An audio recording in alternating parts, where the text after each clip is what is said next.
हवेली का राज एक छोटे से गांव के किनारे घने जंगल के पास एक पुरानी हवेली खड़ी थी। कोई नहीं जानता था कि वह हवेली किसने बनाई थी और उसमें आखिरी बार कौन रहता था। लेकिन गांव के लोग कहते थे कि जो भी उस हवेली में गया वह फिर कभी वापस नहीं आया। रहस्यमयी आवाजें। रोज रात को हवेली से अजीबोगरीब आवाजें आती, कभी किसी के रोने की, कभी दरवाजे के खुद ब खुद खुलने और बंद होने की, और कभी किसी के तेजी से सीढ़ियां चढ़ने उतरने की।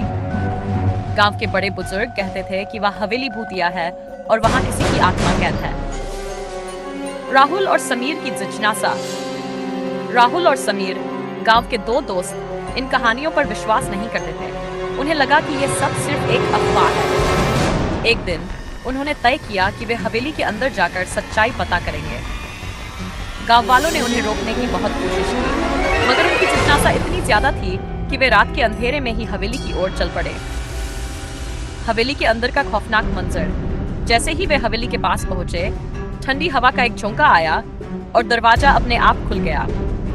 अंदर घुसते ही उन्हें अजीब सा एहसास हुआ। दीवारों पर जाले थे, फर्श धूल से भरा हुआ था और हर जगह अंधेरा पसरा था। अचानक उन्हें ऊपर की मंजिल से किसी के चलने की आवाज आई।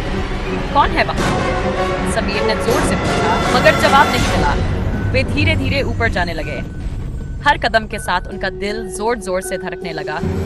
जैसे ही वे सबसे ऊपर वाले कमरे तक पहुंचे, दरवाजा खुद ब खुद खुल गया। कमरे में एक पुरानी पेंटिंग लगी थी, एक खूबसूरत महिला की। मगर जैसे ही राहुल ने उस पेंटिंग को छुआ, पेंटिंग की आंखें लाल हो गई और एक जोर की चीख गूंज उठी। भूत की कहानी। अचानक कमरे में तेज हवा चलने लगी और उनके सामने एक छायादार आकृति उभर आई। वह वही महिला थी जो पेंटिंग में थी। उसका चेहरा डरावना था और आंखों से आंसू बह रहे थे। कौन हो तुम? राहुल ने कांपते हुए पूछा। मैं रानी चंद्रलेखा हूं, भूतनी ने जवाब दिया। मुझे इस हवेली में धोखे से कैद कर दिया गया था।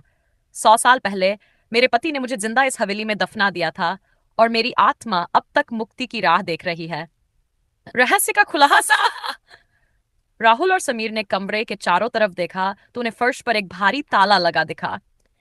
उन्होंने जैसे ही उसे खोला, अंदर से एक पुरानी हड्डियों की ढेर निकली।